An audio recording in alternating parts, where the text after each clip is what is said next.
Selamat pagi sahabat anatomi. Dalam acara 10 menit ke depan, Anda akan bersama dengan saya dalam acara Marta Lasso. Maima Torang Lewita soal anatomi. Berita terkini. Seorang pemuda mengalami refleks miksi setelah minum air sebanyak 500 ml dalam suhu ruangan 16 derajat Celcius.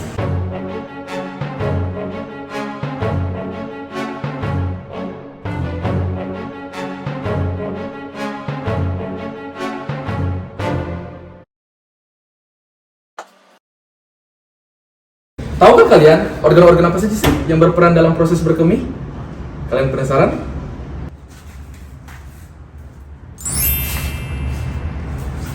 Saya kembalikan ke rekan saya di studio. Sistem urinaria atau sistem perkemihan terdiri dari sepasang renal, sepasang ureter, vesika urinaria, dan uretra. Kita akan membahas tentang renal. Fungsi dari renal sendiri yaitu untuk menyaring darah untuk dapat menghasilkan urin yang akan kita keluarkan nantinya. Pada manusia terdapat sepasang renal, renal dextra dan juga renal sinistra, di mana letaknya yaitu renal dextra lebih rendah dibandingkan renal sinistra. Untuk letak dari renal sendiri itu terletak pada rongga retroperitoneal atau di bagian dinding posterior abdomen. Untuk pembungkus renal sendiri terdapat kapsula fibrosa yang melekat langsung pada renal, kemudian kapsula adiposa, kemudian fascia renalis, dan yang terakhir ada lemak pararenal. Untuk bagian dari renal terdiri dari yang pertama korteks renalis, selanjutnya ada medula renalis, selanjutnya ada pelvis renalis. Korteks renalis merupakan bagian yang paling superficial dari renal. Terdiri dari kolumna renalis, di mana dia berada pada sisi-sisi bagian medula renalis. Pada korteks renalis juga terdapat sekitar 1 juta nefron, yang dimana nefron merupakan struktur unit fungsial dari renal. Selanjutnya kita masuk ke bagian medula renalis. Bagian medula renalis terdiri dari beberapa piramis renalis, yang dimana pada piramis renalis terdapat basis renalis yang mengarah ke arah kapsular. Kemudian terdapat puncak atau biasa kita sebut dengan apex renalis, dan juga pada bagian apex renalis nantinya akan terdapat papilla renalis.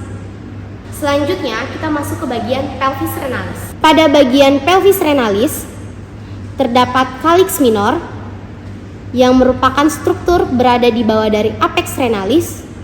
Kemudian calyx minor dari piramis renalis nantinya akan bersatu membentuk calyx mayor. Kemudian calyx mayor akan bersatu untuk membentuk pelvis renalis yang nantinya akan dikeluarkan melalui ureter. Untuk vaskularisasi dari renal sendiri terdiri dari arteri renalis yang nantinya akan bercabang menjadi arteri segmentalis yang akan berjalan di segmentum dari renal.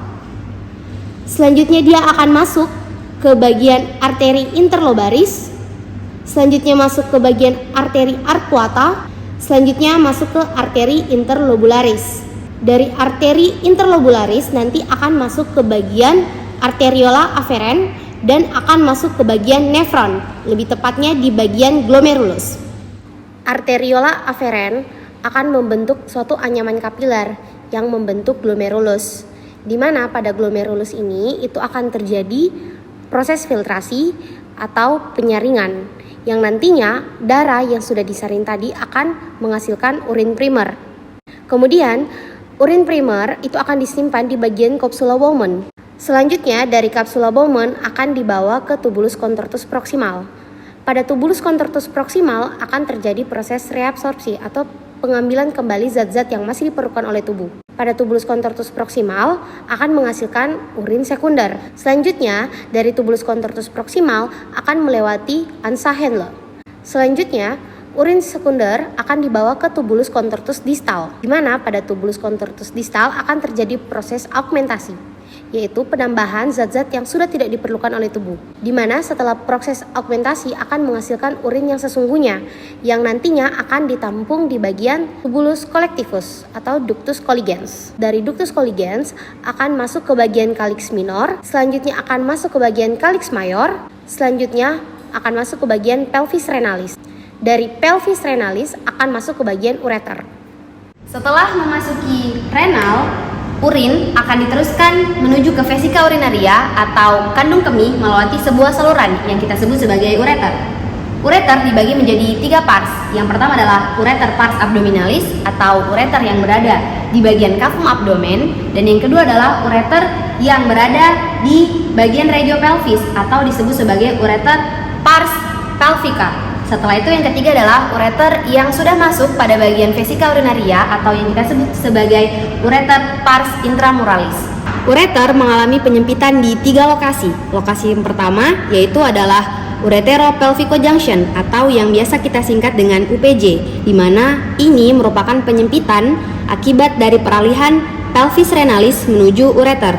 Kemudian penyempitan kedua kita sebut sebagai abdomino-pelvico junction atau APJ, di mana ini merupakan persilangan pada bifurcatio arteri iliaca communis. Yang ketiga kita sebut dengan uretero-vesico junction atau kita singkat dengan UVJ, di mana ini merupakan penyempitan pada saat masuknya ureter menuju vesika urinaria. Secara histologik, ureter dibagi menjadi 3 lapisan. Yang pertama adalah tunika mucosa, yang kedua adalah tunika muscularis, yang ketiga adalah tunika serosa.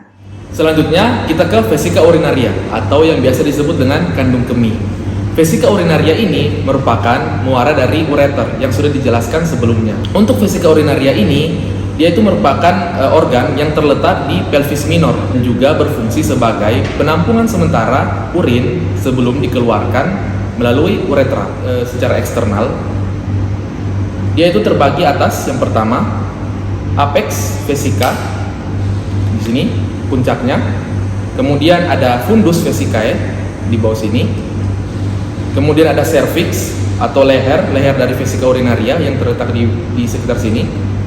Kemudian di sini ada bagian yang dinamakan dengan corpus vesica atau badan dari vesika urinaria. Nah, jika vesika urinaria ini dipotong dengan potongan koronal, nanti tampakannya akan seperti ini. Jika kita lihat dari aspek posterior, di sini kita itu bisa identifikasi ada namanya otot atau musculus detrusor vesica. Nah, musculus detrusor vesicae ini dia terdiri dari 3 lapisan, dari superficialis ke profunda. Yang pertama itu ada musculus atau stratum longitudinal externum, kemudian di bawahnya lagi itu ada stratum circular, dan di bawahnya lagi itu ada stratum longitudinal internum. Di vesika urinaria juga ini ada struktur yang dinamakan dengan trigonum vesica. Dia itu terdiri dari beberapa struktur atau gabungan dari beberapa struktur sehingga membentuk trigonum atau segitiga. Yang pertama itu ada ostium ureteris atau tempat masuk dari ureter. Nah, kemudian yang kedua itu ada plica interureterica. Kemudian yang ketiga itu ada namanya uvula vesica, dan yang keempat itu ada dibentuk oleh ostium uretra internum. Secara histologis, epitel mukosa kandung kemih itu disebut dengan epitel transisional. Kenapa disebut dengan epitel transisional? Karena pada saat kandung kemih kosong, epitelnya itu berbentuk kuboid. Pada saat kandung kemih atau vesika urinaria itu terisi penuh, epitelnya itu berubah menjadi epitel squamous atau epitel yang datar. Urin akan dikeluarkan dari tubuh melalui sebuah saluran sempit yang kita sebut dengan uretra. Pada wanita, panjang dari hanya sekitar 4-5 cm. Sedangkan pada pria itu ukurannya lebih panjang, sehingga kita bagi parsnya menjadi yang pertama adalah uretra pars intramuralis, yaitu uretra yang berada di dalam dinding vesika urinaria. Kemudian selanjutnya yang kedua adalah uretra pars prostatica. Yang ketiga ada pars membranacea, yaitu pars yang menembus dasar panggul. Dan yang terakhir adalah pars sponggiosa, yaitu pars yang paling panjang yang berada di corpus spongiosum penis hingga menuju ostium uretra externum.